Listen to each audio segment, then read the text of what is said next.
মুর্শিদাবাদ জেলায় কংগ্রেসের সভা দেখে আপনি জনসভা করছেন, আর জনসভা করার আগের দিন ঘোষণা করছেন সুপ্রিম কোর্টে সরকারিভাবে এই আইনের বিরোধিতা করতে আপনারা যাচ্ছেন। এটা আমাদের একটা ছোট সভা, কিন্তু সেই সভার প্রতিফলন, সেই সভায় আমাদের বক্তব্য কি এবং আমাদের দাবির কাছে আপনি কিন্তু মান্যতা দিচ্ছেন, স্বীকার করছেন। কারণ আপনার পার্টি পশ্চিমবঙ্গে কোথাও ওয়াকফ আইন প্রত্যাহারের জন্য কোনো আন্দোলন করেনি। দ্বিতীয় কথা, আপনাকে আরেকটা জিনিস করতে বাধ্য করব আমরা, সেটা হলো এই যে পশ্চিমবঙ্গ বিধানসভার বিশেষ অধিবেশন হোক, সাধারণ অধিবেশন হোক, সেখানটায় অধিবেশন ডেকে অধিবেশনের মধ্যে ওয়াকফ আইন বাতিলের জন্য বিধানসভায় সর্বসম্মত প্রস্তাব পাশ করাতে হবে। এই দাবি থেকে কিন্তু আমরা সরব না। আগামী দিনে এটাও আপনাকে করতে হবে। তার মানে কি, কংগ্রেসের সভা ছোট হতে পারে, বাট আসারদার অর্থাৎ প্রভাবশালী সভা। তাই আপনাকে আজকে এগুলো করতে হচ্ছে। আর ওখানকার সাধারণ মানুষরা সারা জানে আপনাদের লোকরা সব করেছে। আপনি ওখানে ভোটে জিতেছেন, কিন্তু গত লোকসভা সেখানে কংগ্রেস জিতেছে। এর আগে আপনি বলছেন কংগ্রেসের এলাকা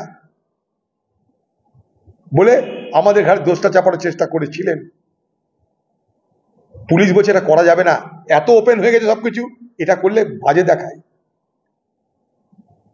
এটা করলে বাজে দেখায়। পুলিশের বক্তব্য এটা কানে কানে বলেছে, আমাকে নিশ্চয় শুনিয়ে বলেনি, কিন্তু আমি জানি বলে বলছি আপনাদেরকে। তাই তো দিদি 3 সপ্তাহ পরে এলো, আসবে কোথায়? তার ঘরের মধ্যে তো অপরাধী ঘুরে বেড়াচ্ছে সব। এখানকার যারা আন্দোলন করেছিল তারা শান্তিপূর্ণভাবে ধর্মীয় সমাজের পক্ষ থেকে তারা আন্দোলন করেছিল। সেই শান্তিপূর্ণ আন্দোলনকারীদের শান্তিপূর্ণ আন্দোলনকে অপরাধীরা কাজে লাগিয়ে তারা অপরাধকে প্রাধান্য দিয়ে এলাকার বাতাবরণটাকে চুরমার করে দিল, ধ্বংস করে দিল। আপনি যেদিন ঘটনা ঘটেছে সেদিন আপনি জানেন কি এমন কারণ থাকতে পারে যে একটা গ্রামে 4 ঘন্টা ধরে তাণ্ডব চলছে, খুন হচ্ছে, সেখান থেকে পুলিশের থানার দূরত্ব 5, 7 মিনিট, 10 মিনিট, কোনো পুলিশ যায় না। কি কারণ থাকতে পারে দিদি? কি কারণ থাকতে পারে? আপনি তো অপরাধীদের বাঁচিয়ে এ বাংলায় রাজনীতির নতুন ধারা প্রবর্তন করেছেন। তাই আরজি করে অপরাধীদেরকে প্রমোশন দেন আপনি, আরজি করে অপরাধীদেরকে রক্ষা করেন আপনি, আর যারা আন্দোলন করে তাদেরকে আপনি ধমকি দেখান। ঠিক একইভাবে শিক্ষক আন্দোলন, ঠিক একইভাবে শামসেরগঞ্জের মানুষের প্রতিবাদ, সব জায়গায় ধর্মীয় রং না চাপিয়ে হোয়াট ইজ হোয়াট, সাদাকে সাদা, কালোকে কালো বলতে শেখুন মুর্শিদাবাদের মানুষ। 17 জন মুসলমানকে গুলি করা হয়েছে, একজন মারা গেছে। এই হিসাব কেউ জানে? আমি নাম বলে দেব, নাম বলে দেব আমি 17 জনের। একবার মুখ্যমন্ত্রী বলছে তাদের কথা। নিশ্চয়ই একটা পরিবারের বাবা ছেলে খুন, এত বড় নৃশংস ঘটনা ঘটতে পারে না।